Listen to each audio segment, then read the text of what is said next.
नमस्कार, FM news देख रहे हैं आप। मैं हूं आपके साथ अंजलि सिंह। बुलेटिन की शुरुआत करते हैं। जैसा विश्व पर्यावरण दिवस 2022 के अवसर पर मुख्यमंत्री पुष्कर सिंह धामी ने बच्चों के साथ मिलकर जल, जंगल और जमीन का संरक्षण और संवर्धन का संकल्प लिया।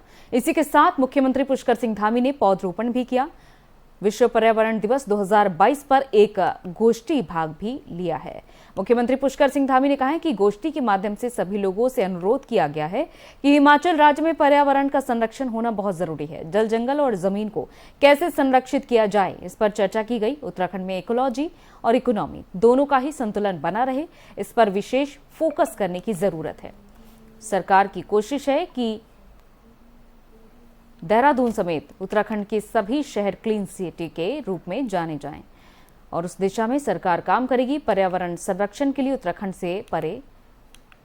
से पूरे देश को एक संदेश दिया जाए।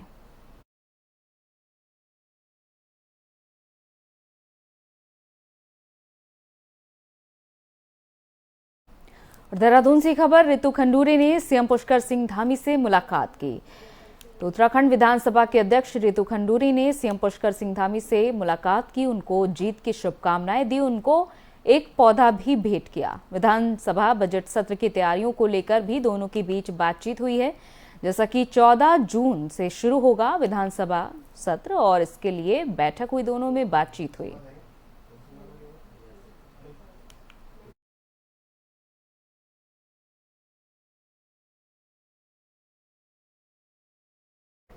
और सूबे में उच्च शिक्षा के अंतर्गत वर्तमान शैक्षणिक सत्र नई शिक्षा नीति 2020 को लागू किया जाएगा। नई शिक्षा नीति एमईपी को राज्य भर के राजकीय और निजी विश्वविद्यालयों और महाविद्यालय में प्रथम सेमेस्टर शुरू किया जाएगा, जिसकी तैयारियां विभागीय स्तर पर पूरी कर दी गई है। राज्य में एनईपी लागू करने में निजी विश्वविद्यालय की भागीदारी बेहद जरूरी है। उच्च शिक्षा मंत्री डॉक्टर धन सिंह रावत ने राज्य में नई शिक्षा नीति 2020 को लागू करने को लेकर शनिवार शाम को डीआईटी विश्वविद्यालय में राज्य के निजी विश्वविद्यालयों के कुलपतियों के साथ बैठक की। धन सिंह रावत ने बताया कि सूबे में आगामी जुलाई माह से उच्च शिक्षा के अंतर्गत प्रथम सेमेस्टर में नई शिक्षा नीति 2020 राजकीय और निजी विश्वविद्यालय और महाविद्यालय में लागू कर दी जाएगी।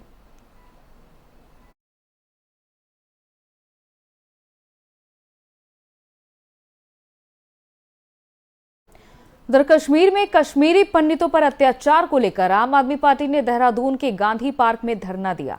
आम आदमी पार्टी के नेताओं ने इस मामले में केंद्र सरकार से कार्रवाई की मांग रखी है और केंद्र की चुप्पी पर सवाल भी उठाए हैं। इस मौके पर आम आदमी पार्टी के प्रदेश संगठन समन्वयक ज्योत सिंह बिष्ट ने कहा कि आम आदमी पार्टी के राष्ट्रीय संयोजक अरविंद केजरीवाल के आह्वान पर दिल्ली से लेकर देश के सभी राज्यों के मुख्य शहरों में आम आदमी पार्टी देश में बढ़ रहे आतंकवाद की घटनाओं और कश्मीर में लगातार हो रही घटनाओं को लेकर आम आदमी पार्टी के पदाधिकारी और कार्यकर्ता केंद्र सरकार को नींद से जगाने के लिए धरने पर बैठे हैं। उन्होंने इस दौरान प्रधानमंत्री नरेंद्र मोदी पर निशाना साधते हुए कहा कि पीएम नरेंद्र मोदी 56 नहीं बल्कि 156 इंच का सीना लगातार दिखाते थे, लेकिन अब वो कश्मीर की घटनाओं को और देश में बढ़ रही आतंकवादी घटनाओं को लेकर आखिर मौन क्यों हैं।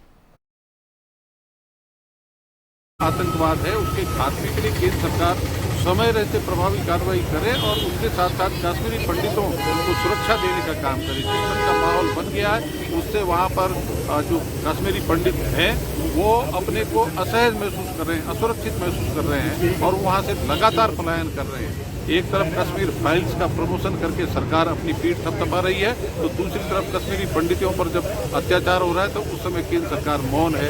इस मौन को तोड़े और अपनी जिम्मेदारी का निर्वहन करे। आतंकवाद है, उसके खात्मे के लिए। देहरादून से हमारे संवाददाता अजय हमारे साथ जुड़ चुके हैं इस खबर पर। अजय, देखा जा रहा है कि कश्मीरी पंडितों की जिस तरीके से हत्या हुई और उसके बाद आम आदमी पार्टी का प्रदर्शन भी जारी है, एक तरफ दिल्ली में भी और दूसरी तरफ उत्तराखंड में भी। देखिए, आम आदमी पार्टी ने उत्तराखंड के सभी जिलों में प्रदर्शन किया है, धरना देकर के सरकार से ये मांग की है कि कश्मीरी पंडितों की रक्षा की जाए और जिस तरह से उनके साथ टारगेट किलिंग की जा रही है वो ना हो। इसके लिए विरोध जताते हुए आम आदमी पार्टी ने आज राजधानी देहरादून सहित पूरे प्रदेश के विभिन्न क्षेत्रों में धरना प्रदर्शन किया है और सरकार से मांग की है कि कश्मीरी पंडितों की सुरक्षा की जाए। उन्होंने तमाम सवाल उठाए हैं, केंद्र सरकार को कटघरे में खड़ा किया है, व्यवस्था पर सवाल उठाए और ये कहा है कि क्योंकि प्रधानमंत्री नरेंद्र मोदी को ये कहा जाता है कि वो 56 इंच का सीना रखते हैं और ऐसे में उनके प्रधानमंत्री रहते हुए देश जिस तरह से विकास कर रहा है, देश जिस तरह से आगे बढ़ रहा है, जिस तरह की बातें कही जाती है, तो क्या कश्मीर भारत से अलग है? क्या कश्मीर के जो लोगों की रक्षा करने की जिम्मेदारी केंद्र सरकार की नहीं है? और केंद्र सरकार इस पूरे मामले में चुप्पी क्यों साधे हुए है?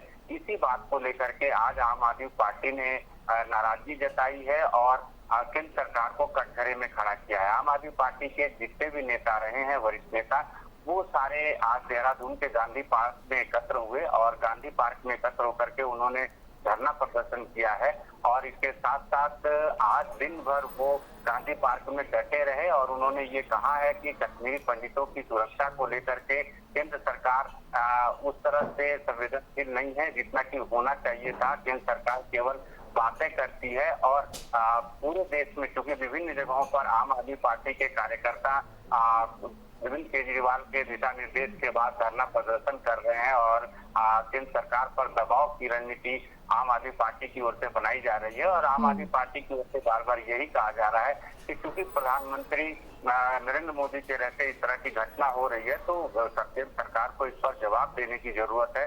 केंद्र सरकार आखिर इस पूरे मामले में चुप्पी क्यों साधे हुए है, ये एक बड़ा प्रश्न है। चलिए, बहुत बहुत शुक्रिया अजय तमाम जानकारी के लिए।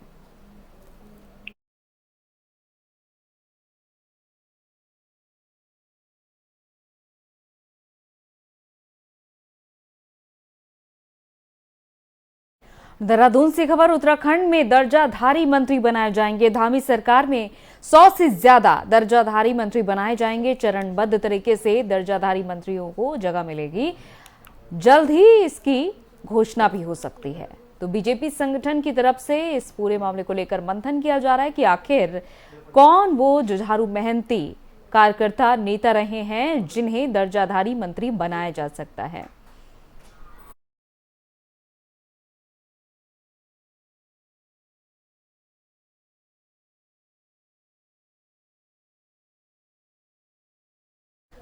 चंपावत से चुनाव जीतने के बाद CM Pushkar Singh Dhami action mode में नजर आ रहे हैं। चारधाम यात्रा को लेकर एक्शन में सीएम धामी नजर आए। सीएम धामी ने चारधाम यात्रा की व्यवस्थाओं की समीक्षा की। पर्यटन, स्वास्थ्य, परिवहन, एसडीआरएफ को भी सीएम पुष्कर सिंह धामी ने निर्देश दिए हैं। व्यवस्थाओं को लेकर एक्शन कमेटी गठन के भी निर्देश दिए हैं सीएम पुष्कर सिंह धामी ने।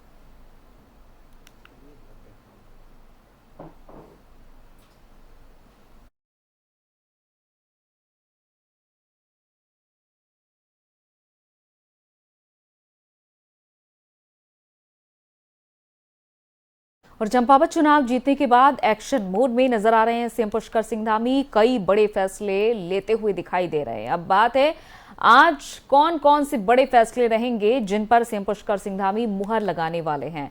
कई लंबित पड़े कार्य भी हैं जिनको लेकर भी आज फैसला लिया जा सकता है।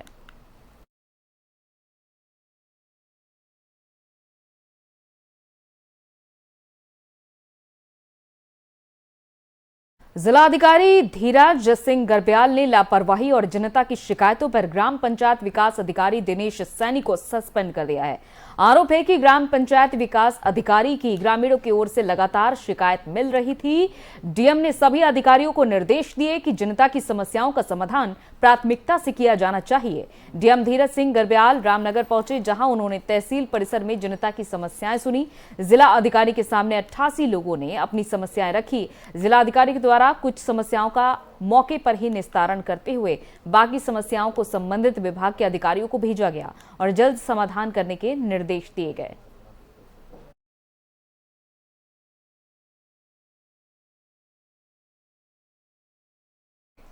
और धार्मिक स्थलों को लेकर उत्तराखंड सरकार भी अब उत्तर प्रदेश की तरह एक्टिव मोड में नजर आ रही है। पिछले दिनों ध्वनि प्रदूषण के मामले में 258 जगहों से लाउड स्पीकर को हटाया गया है और इसके साथ ही उत्तराखंड में पिछले कुछ दिनों से मजारों की जांच को लेकर भी खलबली मची हुई है। कांग्रेस प्रदेश अध्यक्ष करण मारा ने सरकार के इस कदम पर सवाल उठाए हैं। उन्होंने कहा है कि ऐसी जांच क्यों की जा रही है जबकि कई मठ हैं, मंदिर हैं, आश्रम भी हैं, इसी तरह से बने हुए होंगे। और उन्होंने ये भी कहा कि मजारों की जांच होगी तो दूसरे धार्मिक स्थलों की जांच की भी मांग उठेगी और प्रदेश में माहौल खराब होगा। नहीं, मैंने जांच होनी चाहिए नहीं कहा। मैंने कहा ऐसे विषयों को जानबूझकर छेड़ा जा रहा है ताकि सांप्रदायिक माहौल ख़राब किया जाए। अगर मज़ारों की जांच होगी तो निश्चित ही कि कोई ना कोई संगठन, मंदिर, हमारे संतों के आश्रम इत्यादि की जांच की भी मांग करेगा, जिससे आने वाले समय में उत्तराखंड में सांप्रदायिक माहौल ख़राब होने की संभावना रहेगी। सरकार को एक वर्ग विशेष या जाति विशेष या धर्म विशेष को टारगेट करते हुए इस तरीके के आदेश नहीं देने चाहिए। उनको ये कहना चाहिए था माननीय मुख्यमंत्री जी या सरकार को कि जितने भी धर्म से जुड़े हुए ऐसे स्थान हैं जो यहाँ स्थापित हैं, उन सब की ज़मीन जायदाद इत्यादि की जो जांच उन्होंने मज़ार को लेके कही है, उसकी जांच की जाएगी और क्या उनको वैधानिक रूप दिया जाएगा या नहीं दिया जाएगा, ये फैसला सरकार निर्णय लेगी। ये कहते तो उससे पूरे ऐसा लगता कि सरकार पूरे भारत के नागरिकों को साथ लेके चलना चाहती है, लेकिन एक धर्म विशेष को टारगेट करके पोलराइजेशन ऑफ वोट, मैं पहले दिन से कह रहा हूँ, सरकार की एक ही नीयत है कि पोलराइजेशन ऑफ वोट हो और उनको चुनाव में इसका राजनीतिक लाभ मिले। लेकिन राज्य का माहौल खराब करके ये अगर पाया जाता है तो ये चलिए इसी के साथ उत्तराखंड की खबरों में इतना ही। इजाजत दीजिए, नमस्कार।